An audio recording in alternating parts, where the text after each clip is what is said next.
Matthew, just take me through the last few days, the last week. How did this come about? Well, I spoke to ownership and Dylan basically in the past week. We also met in Toronto as well, so I flew in to meet with them and have dinner with them, and basically spent about 4.5 hours, talking hockey, talking philosophy, how I did things, and my upbringing as well, and just my coaching career overall, and exchanging also what their vision was for the team, how they saw things in the next few years, and I think on both sides it really clicked. How important is it to have that, as you said, just to be able to click, because you're going to work together so much with your fellow assistant coaches, with, of course, Dylan, with ownership, to really have that bond right off the bat? It's extremely important. I think it's to be honest, it's the most important thing that I set for my next opportunity was how ownership would be, how management would be. I think that's the most important things. After that, you can, work with the staff, work with the players, and then push them to be better overall, to push the organization forward. But like everything else, I think it starts at the top, and we've got great ownership here and great management, so that was definitely a key for me coming here. You come out of coaching in the Q the last 2 years, but I know this year you've been really keeping an eye on both the Q and the OHL. Yeah, keeping busy. I was actually supposed to be in Finland right now as well to kind of spend time over there with the pro team and in Sweden as well. So whether it's OHL, Q, good coaches in general, I've spent a lot of time in the last few months connecting with them and just trying to get better myself. This is not a new building for you. This is not a new dressing room for you. You were here at the under-17s. What was it like walking back in here? A little deja vu, and even walking back into the dressing room? Yeah, a lot of deja vu.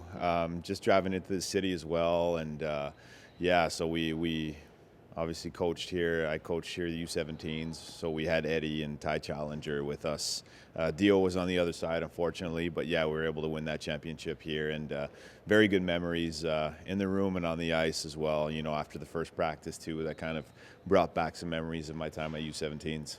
How nice is it to walk into a new team, but as you said, 3 players you have familiarity with. Beckham Edwards, under-17s, Ty Challenger, the newcomer, comes in from Erie, and then Alessandro Diorio, of course, with the under-18 program. How nice is it to come in 3 players you already have some familiarity with? Yeah, it's really great. We can kind of hit the ground running with them, and although they're not here right now because they're at the prospects game, just the fact that I've coached them at 3 different tournaments is definitely something that's great, and same thing with Ty Challenger. So a lot of familiarity with them. They're obviously important players for us, so that's definitely a big positive. As you had meetings with the players and get to know them, what's your message for this group of young men?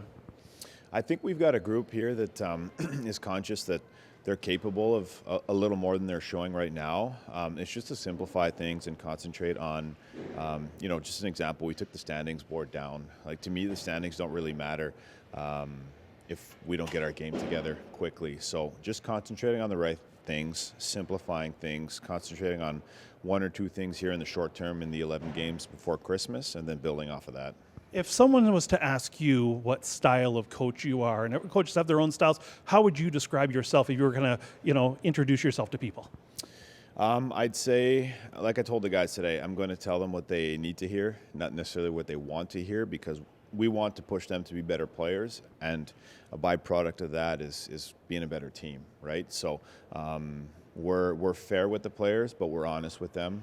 We're going to work with them and give them all the tools they need, work with them individually, whether it's video, meetings, all that type of stuff. But we expect them to compete hard every day and push themselves to get better as well. Well, congratulations. Welcome to Sarnia. We'll see you behind the bench Friday night. Thank you.